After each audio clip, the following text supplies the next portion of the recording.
On Sundays and national holidays, a flat 10% discount will apply, and tourist passes have also been revised. A one-day pass will now cost 300 rupees, a three-day pass 600, and a five-day pass is going to cost 800 rupees respectively. Group travelers can avail discounts ranging from 15% to 25% depending on the size of the group. But then again, despite these incentives, the fare hike has drawn sharp criticism. Commuters argue that the increase is unjustified given the lack of service improvements. Many highlight issues like overcrowding, infrequent trains, and the delay in launching the Yellow Line from RV Road to Bommasadandra due to a shortage of metro coaches. Bangalore Central MP PC Mohan, he earlier opposed the decision, warning that higher fares may push people towards private transport, worsening Bengaluru's traffic congestion. Now, whilst the BMRCL justifies the hike as a necessary step to cover financial losses of 1,280 crore rupees over the past 3 years, commuters insist that service quality must improve before the fares are risen. With growing discontent, the debate over the fare hike continues, raising questions about whether BMRCL will reconsider or stand firm on its decision. Joining us on the broadcast is Srikanth Narasimhan, founder of the BNP. BNP, of course, a political platform created to give ordinary citizens the voice that they need at this point in time. A very warm welcome to you, Mr. Narasimhan. Help the viewers quickly understand, because already today there's a lot of delays. People are standing outside the metro stations. What's the situation on the ground? What's the criticism? And how can actually we move forward? Because Bengaluru as a city needs the government and the people to come on the same page. You'll have to unmute yourself, sir. I think you. All right. You're with us. You're with us. You're with us. Yes, you're with us. Yeah. So first of all, I would like to start off by saying that I'm a regular user of the metro. It's a great service, and public transport is something that I and my party have been advocating very, very strongly.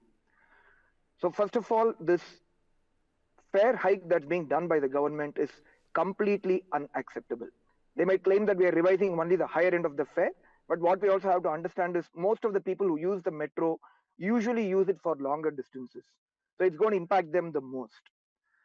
And I think you mentioned that the Bengaluru Central MP PC Mohan has already opposed it. I'm very thankful to him for having opposed it. And he's right. And this is something that we've been advocating as well.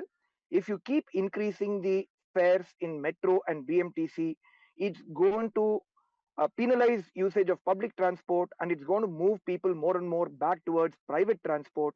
And that's going to cause even more problems for the city. So first, to the government, what I would like to say is please get your act together. You've been running the treasury dry. You just don't seem to know how to govern the city. You just don't seem to know how governance principles actually work. So it's time for the government to introspect, figure out how can they administer some of the schemes that they are talking of without causing a loss to the exchequer, and also passing the burden on to, again, the middle class consumers who are doing it. Who are using these metro and BMTC buses, and I understand that BMTC bus hike is also on the anvil right now. And to the citizens, all that I can say is there is nothing like a free lunch. If the government is going to dole out freebies, and I think this is what is happening today, they give something on your one hand, and on the other hand, they're going to take away much more than what they are giving on this hand. So it's time for citizens also to introspect. Should we support governments that just keep doling out freebies?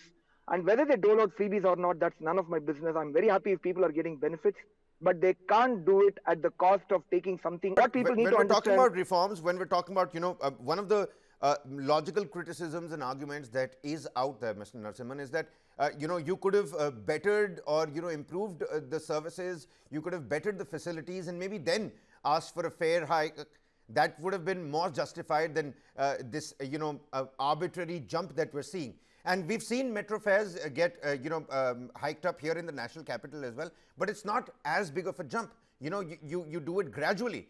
This is certainly going to pinch the pocket of the common man. Oh, absolutely. Totally agree with you. And as I said, as a regular user of the metro, I can clearly see that there are lots of inefficiencies that currently exist.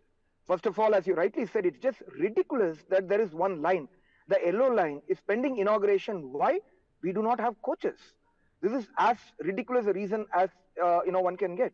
And the more lines you introduce, you actually increase the metro commutership, and that will improve your revenues, improve your profits, and get you on the path to profitability as well. You please focus on that and get that in place. And when I look at travel during peak times, you still have metros coming once every 5 minutes, 6 minutes, even during peak times. Increase the frequency of the metro during peak hours. That will automatically push your ridership or commutership even more. There are enough and more ways by which you can improve revenues and profitability of the existing system. And you don't really need fare hikes. And I think you hit the nail on the head. If you want to do a fare hike, I can understand a 5%, not a 50%. That's just completely off bounds. And this is going to reduce the commutership. It's actually going to further worsen the situation as far as the BMRCL's finances go. It's actually going to make it more difficult for them to make profit, because reduced commutership at higher prices doesn't increase your revenues or doesn't increase your No, you're absolutely right. But profitability. you know what, It's Mr. going to worsen Narasimhan, things. I'll tell you what. I'll tell you what. See, life just doesn't. It's not just going to quickly stop here, come to a grinding halt. People are still standing outside the metro stations, and the delays and the people, the long queues. It goes on to show that even with the fare hike, people are still willing to travel on the metro. So the metro continues to run. People continue to travel on it. But what next? Is there going to be a middle ground, or are we just going to get past this and not bat an eyelid and go on as if nothing happened? Well, you might be right. People might be still forced to use the metro, and they do not have a choice. As a political party and representing citizens of Bengaluru, the common person of Bengaluru, we intend to completely oppose these kind of fare hikes. All right. We will definitely not allow such a thing to pass without any, let's say, protest or opposition to this. As I said, there are other solutions. Build your other lines, get the coaches, make things more efficient, have more trains introduced during peak times.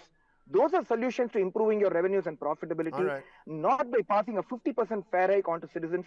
Completely unjustified, completely unacceptable, and completely will not go off without a protest from the civic groups, citizen groups, and political parties like us. That's a very clear answer from my side. All right. Shrikant Narasimhan, founder of the BNP, many thanks for joining us here. We're going to continue to speak to other people on this move of the Karnataka government. Namma Metro fares have been hiked. Many thanks, Mr. Narasimhan, for joining us here on the broadcast.